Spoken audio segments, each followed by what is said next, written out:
Le Père et le Seigneur Jésus-Christ vous bénissent et vous donnent la paix. Le Seigneur viendra pour juger le monde. Frères et sœurs chrétiens, nous devons sans cesse remercier Dieu pour vous.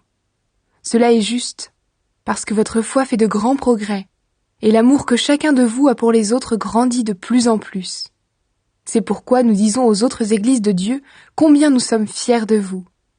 En effet, vous restez fidèles et vous gardez la foi, malgré les souffrances et les difficultés que vous connaissez.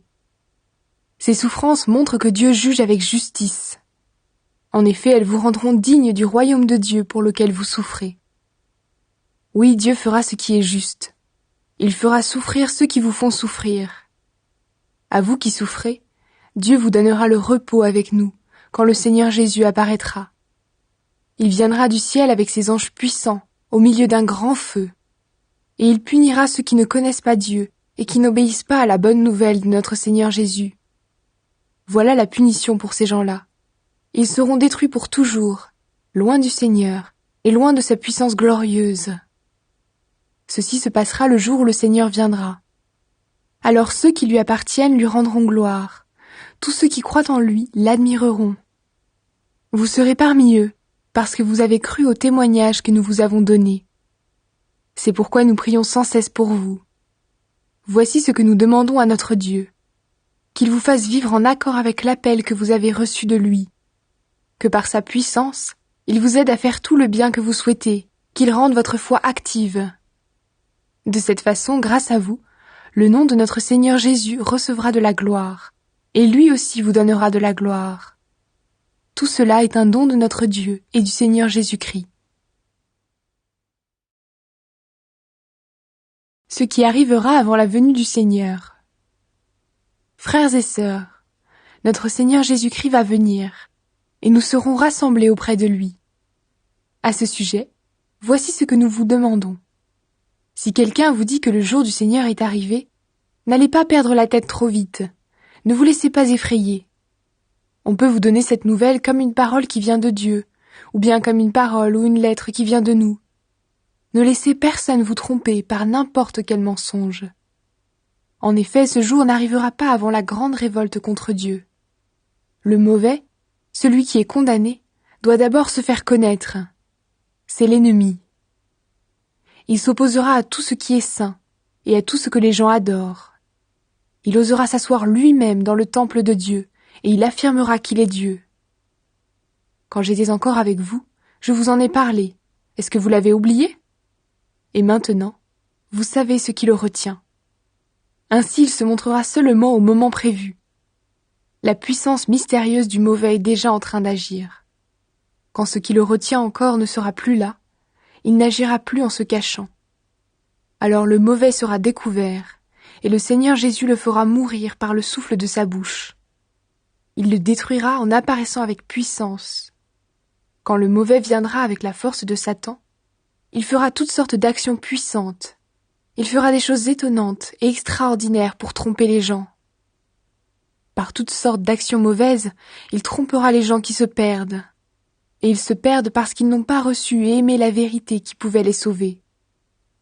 À cause de cela, Dieu leur envoie une force trompeuse qui les fait croire au mensonge. Alors tous ceux qui n'ont pas cru à la vérité, mais qui ont pris plaisir à faire le mal seront condamnés. Appel à être des croyants solides. Frères et sœurs très aimés du Seigneur, nous devons remercier Dieu à votre sujet en toute occasion. En effet, Dieu vous a choisi depuis le début pour vous sauver. Et vous êtes sauvés parce que le Saint-Esprit rend votre vie sainte et parce que vous croyez à la vérité. Il vous a appelé à cela par la bonne nouvelle que nous vous avons annoncée, pour que vous participiez à la gloire de notre Seigneur Jésus-Christ. Alors, frères et sœurs, résistez et gardez solidement l'enseignement que nous vous avons donné, en parole ou par lettre. Dieu notre Père nous a aimés, et il nous a donné gratuitement un encouragement qui dure toujours et une espérance solide. Nous lui demandons, ainsi qu'à notre Seigneur Jésus-Christ lui-même, de remplir vos cœurs de courage, qu'il vous donne la force de faire toujours le bien en actes et en paroles. Appel à prier pour Paul. Enfin, frères et sœurs, priez pour nous. Demandez que la parole du Seigneur se répande rapidement et qu'on l'honore partout, comme on le fait chez vous. Priez aussi pour que nous soyons libérés des gens mauvais et méchants. En effet, tout le monde ne croit pas en Dieu. Mais le Seigneur est fidèle, il vous rendra fort et il vous protégera contre le mauvais. Le Seigneur nous donne confiance à votre sujet. Nous sommes sûrs d'une chose. Vous suivez les conseils que nous vous donnons et vous continuerez à les suivre. Que le Seigneur dirige vos cœurs. Alors vous aimerez Dieu et vous serez patients comme le Christ. Appel à travailler comme Paul. Frères et sœurs, nous vous donnons cet ordre au nom du Seigneur Jésus-Christ. N'allez pas avec les chrétiens qui sont paresseux et qui ne suivent pas l'enseignement reçu de nous. Vous savez bien comment faire pour suivre notre exemple. Chez vous, nous n'avons pas vécu comme des paresseux.